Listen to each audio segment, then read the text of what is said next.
Saya tidak tahu sejak kapan muatan pelajaran itu tiba-tiba berubah menjadi mata pelajaran.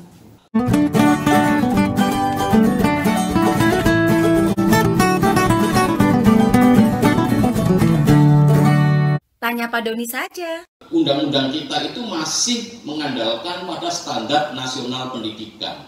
Dan kalau terkait dengan kurikulum, maka standarnya itu adalah standar isi, standar proses, mungkin juga standar evaluasi. Ya. Lalu dikaitkan dengan standar gurunya yang untuk menghela kemampuan yang sifatnya akademik itu. Kenapa pendidikan kita yang seharusnya bagus nih, kalau ideologi yang akademik ini diperkuat, harusnya itu anak-anak kita cerdas dan pintar, kenapa kita gagal sampai sekarang?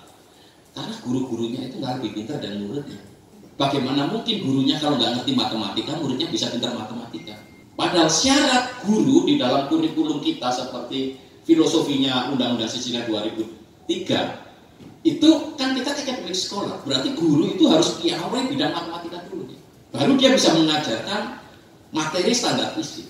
Jadi sebenarnya kalau kita konsisten, hasilnya pasti luar biasa pendidikan kita.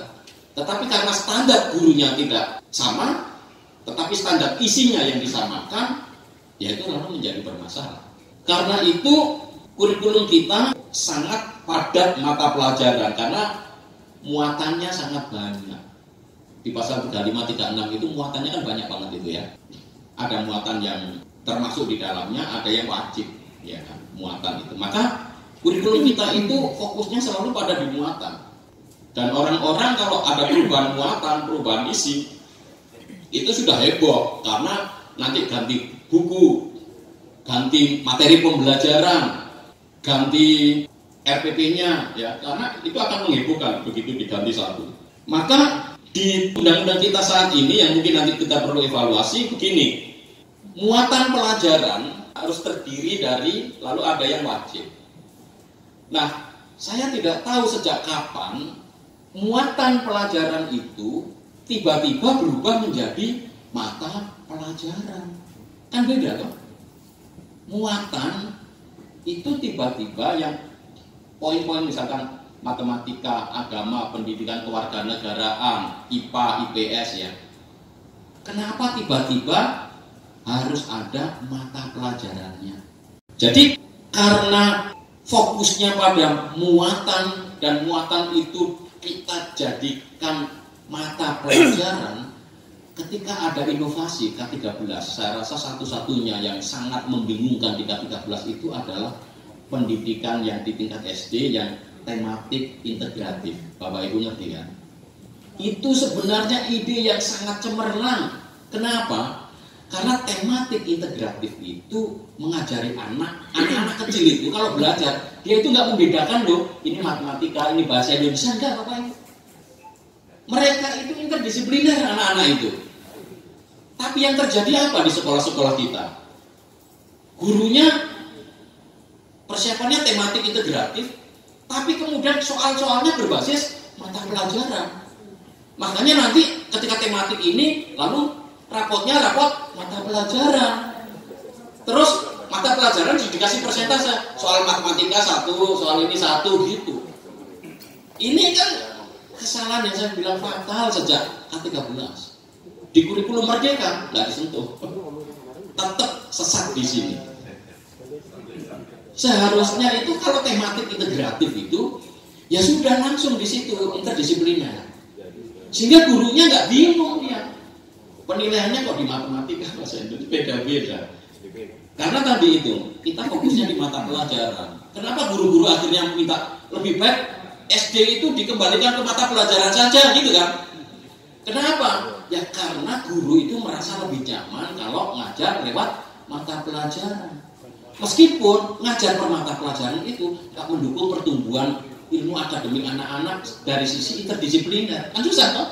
Jadi yang oleh Bapak Ibu guru sudah nyaman, kalau itu kita terima masuk di dalam kurikulum kita, anak-anak sejak awal tidak akan pernah dilatih berpikir multidisiplin, interdisipliner, dan ada keterkaitan ilmu itu satu sama lain. Pembelajarannya menjadi tidak holistik. Lalu pilihannya gimana?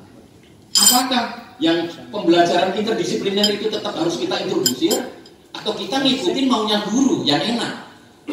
Iya kan? Itu kan pilihan. Nah ini tentu harus kita pikirkan. Karena tidak semua yang membuat guru senang itu membuat anak-anak itu senang di masa depan. Senang mereka bisa jadi karena pemikirannya terkotak-kotak. Padahal ke depan itu kolaborasi era sekarang itu nggak bisa, harus multidisiplin. Perspektifnya harus. Dengan adanya muatan mata pelajaran ya dalam undang-undang Sisdiknas kita, akibatnya apa? LPTK kita, isi yang dipelajari calon guru kita, berbasis mata pelajaran. Yang kimia hanya bisa ngajar kimia, yang fisika hanya bisa ngajar fisika, yang bahasa Indonesia disuruh ngajar sejarah nggak mau, merasa nggak bisa. Kenapa? Ya karena sistemnya sejak awal itu muatan itu nanti guru ngajarnya kayak gitu. Coba kalau misalkan kurikulum kita tidak berbasis muatan tetapi berbasis pengetahuan dasar, cara berpikir, cara menghandle lingkungan, pendekatan berbasis masalah, pasti guru-gurunya untuk mengajar seperti itu butuh kualifikasi yang berbeda. Sekarang aja misalkan guru TIK tiba-tiba dihilangkan dalam kurikulum. Wow, 250.000 pada protes itu semua, iya kan? Apalagi nanti guru sejarah dihilangkan, guru ini dihilangkan karena nggak ada mata pelajarannya. Udah banyak protes. Padahal undang-undang kita mengamanatkan adanya muatan. Berarti keseluruhan konstruk pengalaman belajar anak-anak itu harus lengkap memuat itu. Nggak harus jadi mata pelajaran tersendiri. Kalau ini kita tata, kita sederhanakan, saya rasa kita nggak akan ada masalah dengan guru-guru yang pensiun. Udahlah guru-guru yang pensiun 80.000 setiap tahun udah hilang, anggap gitu kan. Tapi guru yang ada bisa beberapa riset yang terakhir itu bisa misalkan, oke, ngajar kelas double, ya kan, ada kelas campuran dan lain itu sebenarnya pengalaman belajar sama. Kenapa anak IC harus kita bedakan di level-level 1, 2, 3 dan guru-gurunya tersendiri? Boros negara ini. Harusnya bisa kita meredusir jumlah guru, kemudian tetap dengan kualitas yang sama. Tetapi harus ada kajian-kajian terkait ini tadi basis mata pelajaran. Seharusnya kita bisa inovasi di situ, tapi tidak ada yang berani karena sangat kompleks.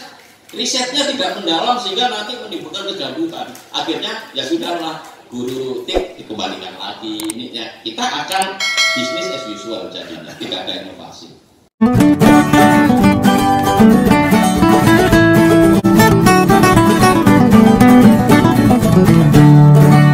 Tanya Pak Doni saja. Dalam perubahan kurikulum, tampaknya yang selalu menjadi persoalan adalah kok beban administrasi gurunya banyak.